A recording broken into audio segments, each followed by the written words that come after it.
Ito na guys, yung clam na nabili ko kanina. Ayan, o, buhay siya. Lahat buhay.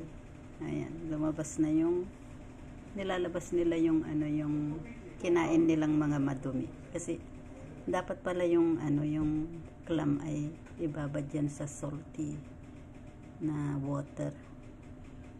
Para, ilabas nila yung, ano, yung maduming kinain nila. So, ayan guys. Ayan. Yes. Sarap yan iluto sa pasta.